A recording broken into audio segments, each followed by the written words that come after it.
As same as Sir Mike, marketing director din po. All right. The marketing directors of IMG, Mark and Cyrus. Mike. Oh, Mark, I'm sorry. Mike Yeah. and Cyrus. Yes, Did I sir. get it right? Okay, so they are here to invite you guys and a little bit of FYI na rin about IMG. Who would like to go first? Come on, let the listeners hear. Okay. Actually po, ang IMG is International Marketing Group, financial services provider po siya. Wherein nagpo-focus po kami ng under niya yung program is the Wealth Academy to teach Okay. financial literacy to all Filipinos talaga for free. And people need to learn new financial strategies, right? Tama po, Okay, tama. so tell them about it.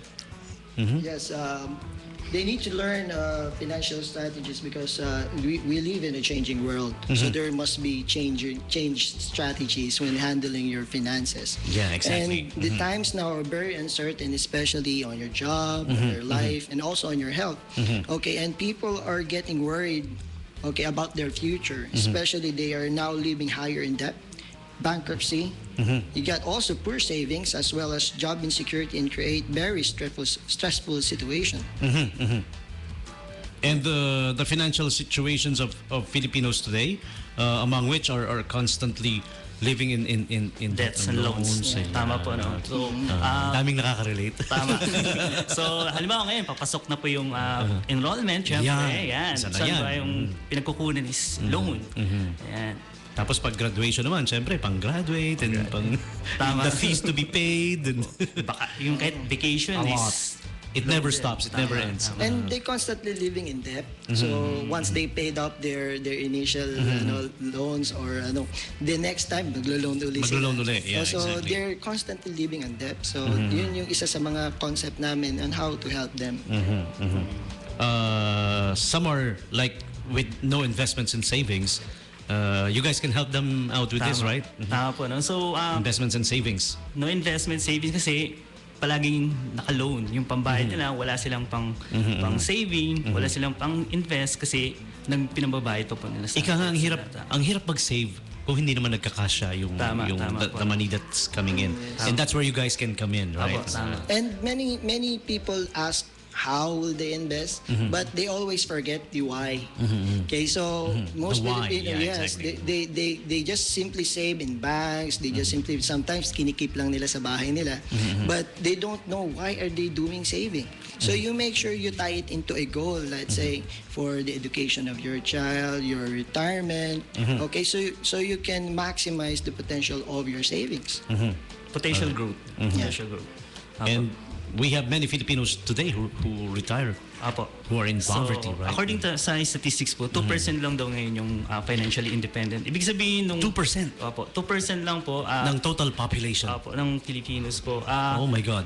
Really? Opo. Are you sure about it? Just 2% of the Yes. total population Apo. of the Philippines lang Apo. what was the term? Ang Financially independent. financially independent. Apo. How come? There are a lot of Apo. rich Tama po. people, right? Di ba? Yeah. Pero baon din pa sila sa utang. Oo, Mayaman so- sila and yet Apo. about 98% po ang investment is still working. 'Di ba? Kasi wala silang choice. Kasi wala silang pag hindi sila nag-work, wala silang income. Then yung iba dependent on charities. At ito pa yung usong-uso. Yeah. Most retirees today are dependent on their children, which is Oh, alam mo on their yun, children. 50 years ka nagtrabaho, pagdating ng panahon aasa ka din pala sa anak Yeah. mo. At saka sabi nga nung nalaman ko last, dapat hindi responsibilidad ng mga anak natin yung pagtanda natin kasi magkakaroon din sila ng sarili ng family. sariling family and Opo. the harsh realities of Opo, life. tama po. Ang tawag po dyan ng mga financial analysts is the sandwich generation po. No? So, naiipit talaga yung... Pero still, as humans, of course, we Apo. take them in. We Yes. take Tama. responsibility. Alam, pabayaan mo yun, magulang Apo. mo yun, di ba? Kaya Especially po, Filipinos. Filipinos are, Pero- totoo yan. Pero ayaw naman natin maging ganun pagdating ng panahon. Yeah. Yeah, much better kung hindi sana magiging ganun talaga. Yeah, so that's why that is our also yung main goal namin so that magkaroon sila ng tamang mindset, especially yung mga Filipinos bago sila mag-retire. So they can prevent that kind of situation, di ba? That we So accept stop as from examples. now, mag-stop na siya. Kasi ang akala nila ngayon, nagde-depend lang sila ngayon sa benefits from pension, di ba? Yeah, yeah. SSR, GSIS, ang tanong kasi, is it enough? Di ba? Alam naman natin, pagtanda natin is, hindi lang yung pagkain ang problema natin, isa pa is yung medical expenses na napakamahal. Yeah. Sa ngayon nga po, sa nabasa ko is 100,000 to 2 million pesos kapag na-hospital ka ngayon. Oh my. Pagtanda mo. Paano pag wala kang pera? Yeah, exactly. And most are no healthcare in insurance. Apo. Oo. Di ba? So katulad ng sinabi nga ni Sai, minsan meron nga dyan, naghahanda nga sila, meron nga silang healthcare or meron nga silang insurance, but they don't know yung policy ba nila. Ano ba yung policy mo? Okay, at anong klase to at paano to gumagana? So isa rin po yun sa tinuturo namin na dapat matutunan mo kung sakali man na meron kang healthcare, dapat alam mo kung hanggang saan yung coverage mo, okay, and para magamit mo siya, na ma-maximize mo siya. Alright. Ayan. Now, briefly, these guys can tell us why Filipinos are like drowning in debts. But baon, lugmok sa utang. Bakit nga ba? Sa tingin nyo? Opo. Nagsisimula yan minsan yung sa pag-aaral pa lang eh. O, tama, di ba? Sa tuition fee. Uh-huh. Di ba? Tapos pagka nagkatrabaho na, normally, kapag mga employee, mga first timer pa lang, nagungutang sila for gadgets. Tama? Yeah. That one, I think we can stay away Opo. from sa tingin ko Pero, naman. syempre, yung Yeah. peer pressure ba? di Yeah, ba? yeah, May yeah. ganito Hindi yung to latest yung hawak ko. Oo, tama, ganun. Yes. no? The one with for schooling, that is really Opo. needed. Opo. Pero pagdating sa gadgets, doon ako hindi bilib minsan eh, no? Yes. Na kailangan they got the latest ones. I know. It is what it is. Yeah. Pero yun ang nagustuhan ko rito, no? Kasi pagka positive yung mga kasama mo, you become positive. And then pagka syempre we're teaching financial literacy, so nakakasama mo mga luma yung mga gadget. Sabi ko, bakit ganito yung mga tao rito, luma mga gadget. So na-use ko na kung makapag-call naman o Yeah. maka-text, okay na. So It's because they understand Yes. the situation that they know what to do. Yun. All right. And how to start saving and investing, do you think? Well, actually, why you should Why then? start saving. So, sabi nga ni Sir Mike kanina, dapat may goal siya. Kasi, imagine, kapag nagsisave ka lang walang goal, alam mo yun, pag may saving ka, may nakita kang sale, ilalabas mo rin yun. Eh. Yeah. Tama? Unlike, Yeah. may kaya mag-save and invest ka, sample is yung mabigat na dahilan. Dapat, Yeah, halimbawa, exactly. tuition fee ng anak mo pagdating ng college, dapat ngayon pa lang, you can start saving and investing for 1,000 pesos, baka ma-achieve mo yun pagdating Paunti-unti, para hindi ka mangutang. Through time, naiipon naman yan. Opo. Yeah. actually, may isa akong naging estudyante na malaki yung sahod niya kasi offshore. Okay, so he's knowledgeable on doing mutual funds and then savings and investment. Kaya lang, nung may time na gusto niya isang training, nagastos niya lahat yun. So, bakit? Kasi hindi niya tinayon sa isang goal. Ano ba talagang goal ng pagsisave niya? Okay, he got plenty of money, kaya lang nawala lang din. Okay, so you make sure there is a goal. It wasn't invested well, hindi na nakapag-set ng goal. All right. And why do you think most of Filipinos today, I mean, naging British ako bigla, to die, retire in poverty? Why do you think most Filipinos retire? Number one po dyan is the lack of planning. Di ba? Yeah. Di ba mahilig tayo mag-planning for our grocery Financial planning, list? that Opo. is, right. Di ba? Grocery list or vacation, party, wedding. Pero ang nakakalimutan natin, paano ba yung planuhin yung pag-retire natin, which is the biggest expenses na mangyayari sa buhay natin. Yeah. Tama? Because you're not working anymore and then dahil retired ka na. And yeah. Tama. Okay, and yun nga yung tinuturo namin, we teach them how to do planning. Okay, kasi you never plan to fail. You just simply failed to plan. Yeah. So yun yung I like yun yung that. yun yung Yeah. nagiging mindset nila. So hindi sila nakakapagplano. So hindi namin marami kasi mga nagre-retire na ngayon, hindi namin sila ma-advise kasi hindi sila nakapagplano. Wala kasing ganito noon. Walang Wealth Academy. So ngayon, may Wealth Academy na, so we can maximize yung free seminars niya so that to increase our financial literacy.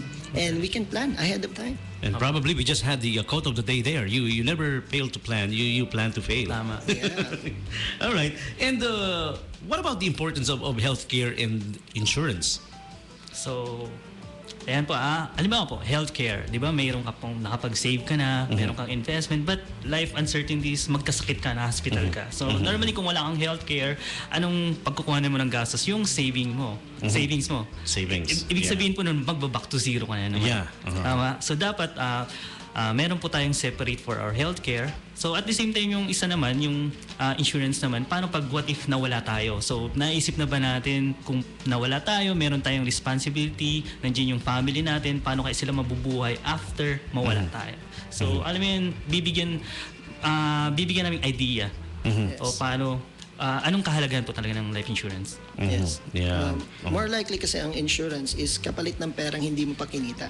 So if you don't have money right now, in any case something happens, wala ka man lang may iwan sa pamilya mo. Medyo malakas ang iyak, di ba? Pagka ganun. Yeah. Exactly. Kasi Totoo yun. syempre hindi ka naman dediretso kaagad doon. So marami pa rin expenses na may iwan. So that is one purpose ng insurance is so that when you are already gone, then yun yung magpo-provide sa family mo. So because they will not stop eating, they will not stop in having their education.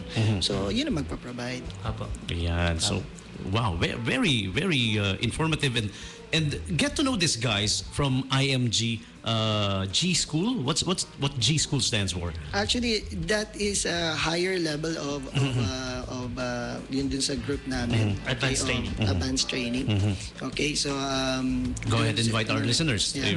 Yeah. Yeah, so yeah. Yung G School po kasi for members yun, but they can drop by to our office po, no? Sa room A, number 19, Murphy Street, Pag-asa. Oh, okay. Apo. So you guys do something like financial schooling. Apo.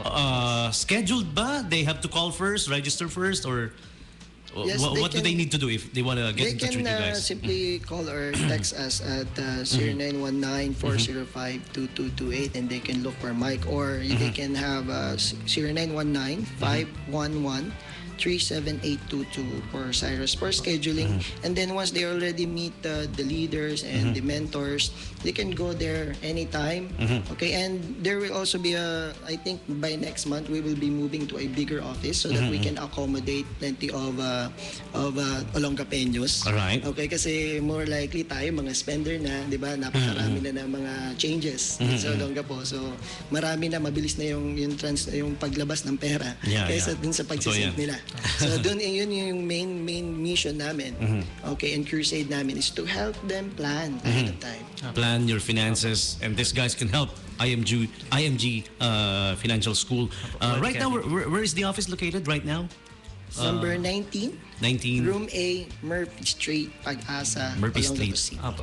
Okay, malapit lang dito yan. Madaling Apo, puntahan. yeah. Murphy Sa Street. likod lang ng... Ayan. And then we'll be transferring soon. Is it safe to announce Yes, where you yeah. guys will be transferring soon? It will be a building number 91, I think, along Gordon Avenue. Oh, malapit pa rin. Yes, Gordon Just in Avenue. Gordon Avenue. Yes. All Sa right. third floor po yun. Kasi yung first and second floor is SSS. Pag alam na nila yun, sa third Yeah. floor po kami. Oh, okay, okay. All right. So, nice to hear from you guys. If you guys are in need of, financial planning help, these guys could really, really help. And I would like to add to this, harsh realities of life. Ang spending power talaga ng Filipinos, it really, really sucks. Tama po, no? Ang hirap kitain, ang daling ubusin Tama. dahil mababa yung value ng pera natin, unlike other countries na konting kembot lang no. Malaki na kagad yung pera nila, parang yung buying power nila.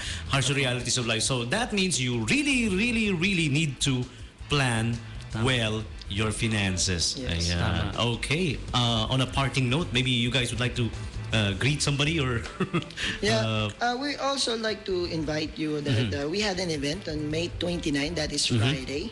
Okay, 6:30 at Max Restaurant, Magsaysay. There will be a May 29, Friday. Yes. Okay. That will be a RSA mutual fund training. So Open for everybody? open for everybody. Okay. But although it's free, okay, but slots are limited, so you can So register. you need to register first. Register first. Dahil limited lang at Max's Restaurant Yes. in Olongapo City, right? So in Magsaysay. Yeah. So, May 29, mark your calendars. tama po. Yes, and always constantly learn, no? Kasi tayo, di ba, we spend too many time in school to learn how to have a great job and use it to build our future. But we also need to spend time in learning how your hard-earned money can work for you. Yeah, Diba? that's Yeah. true. That's true. Tsaka yung iba po kasi, they go directly on investing agad without, alam mo yun, nag-aaral. So, Yeah. That's a dangerous thing to tama, do. no? So, di ba? dalawang bagay daw yun bakit marami nabibikna ng scam ngayon. So, una po yung greed. Ibig sabihin, pag pinakita ka ng checking malaki, makikita mo ng 2 months yan, ganyan. So, actually, Hindi po ganun, hindi po siya quick reach. I'm din. seeing a lot of that. Honestly, I don't believe Mga it. ganun. Tapos yung isa naman po is the ignorance, lack of financial Yeah. ignorance. There you go. Lack of financial intelligence. That's the word, So, ignorance. So, Yeah. dapat mag-aral muna bago mag-invest. So, Exactly. huwag po tayo biktima. Lalo na hard-earned money po natin yan. And again, that's where these guys come in for you guys, di ba? Yeah. The IMG Financial School. All right, so thank you for dropping by and sharing sir. this great piece of info to our listeners. And see you guys on May 29 Yes. at Max's Restaurant. What time? 6:30 p.m. 6:30 p.m. 6:30 p.m. You can contact us at these numbers. Yeah.